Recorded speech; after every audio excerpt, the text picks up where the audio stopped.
पहली बात तो ये है कि ये कराची में एक बड़ी सतह का एक प्रोग्राम रखा गया था और उसके अंदर federation of chamber of commerce जो है पाकिस्तान की, जो वफाकी सतह पर एक चैम्बर ऑफ कॉमर्स की एक फेडरेशन बनी है जिसमें बड़े पाकिस्तान के जितनी भी सरकर्दा ताजिर हैं वो उसके मेंबर होते हैं। तो उन्होंने एक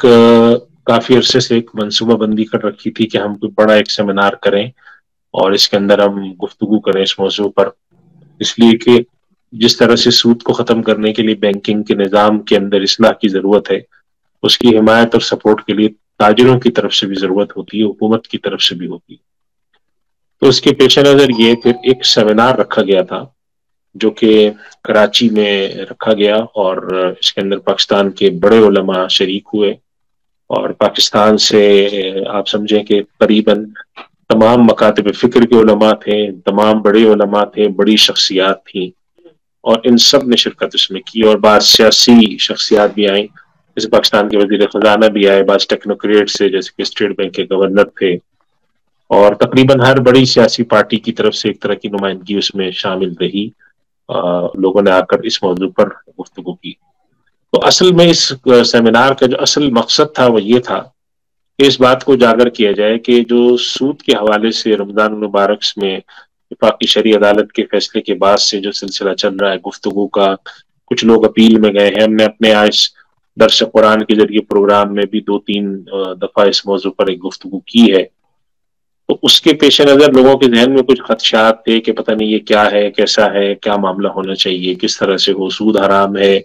कौन सा सूद हराम है, क्या है, मकातिब फिक्र का इत्तेफाक है, नहीं है। तो इस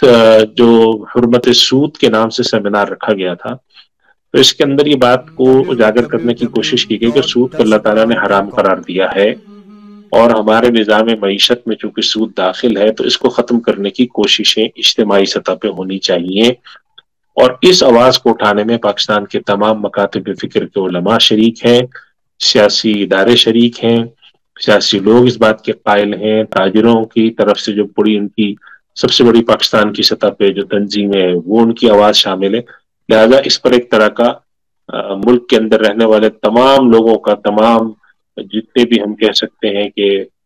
मकातब फिक्र का और जितने भी बड़ी शख्सियात होती हैं उनकी तरफ से एक नुमाइंदा पैगाम चला गया। तो असल मकसद ये था कि हुर्मत सूद के जरिए हम इस पैगाम को दें कि इस नुक्ते के ऊपर पाकिस्तान के अंदर किसी का इख्तलाफ नहीं है कि सूद हराम है, और दूसरा इस नुक्ते पर किसी का इख्तलाफ नहीं है कि सूद के मुतबादिल निज़ाम को तलाश करने की कोशिश की जानी चाहिए। जो तफसील है या गुफ्तगू की जा सकती है जिस पर हमें बैठना चाहिए, सोचना चाहिए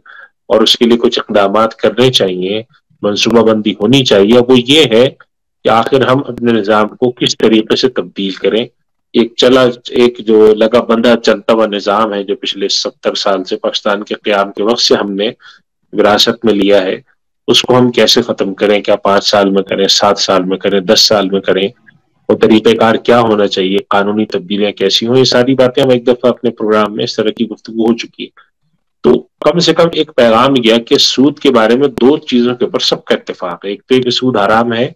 और बैंकिंग के निज़ाम और जदीद जितनी भी शक्लें उसकी हैं हमारे सामने वो भी हराम है, यानी कि न सिर्फ ये बल्कि ये बात भी कही गई कि करप्शन भी हराम है, रिश्वत भी हराम है, हराम खाना भी, नाजायज माल कब्जा करना भी हराम है, सूद भी हराम है। अलबत्ता सूद में और इन चीजों में फर्क यह है कि सूद को तो कानूनी तौर पे पुष्टपनाही दे दी गई, लीगलाइज कर लिया गया है। अलबत्ता करप्शन को या बदउनवानी को लीगलाइज नहीं किया जाता, वो हमेशा छुप कर की जाती है या कम से कम लोगों के दिल में उसकी बुराई मौजूद होती है, ख्वाह वो बुराई के मुताबिक अपने तर्ज अमल उनका ना हो। लेकिन कम से कम सूद के मामले में ये हो गया है कि बहुत सारे लोगों की नजर में इसकी कोई बुराई नहीं है, कानूनन ये बिल्कुल दुरुस्त है। तो हमें सबसे पहला काम ये करना चाहिए कि जहन में बिठा लेना चाहिए कि ये गलत है, और दूसरा काम ये करना चाहिए कि जहन में बिठा लें कि इसका मुतबादिल लाना है। ये 2 पैगाम हुर्मत सूद के जरिए दिए गए।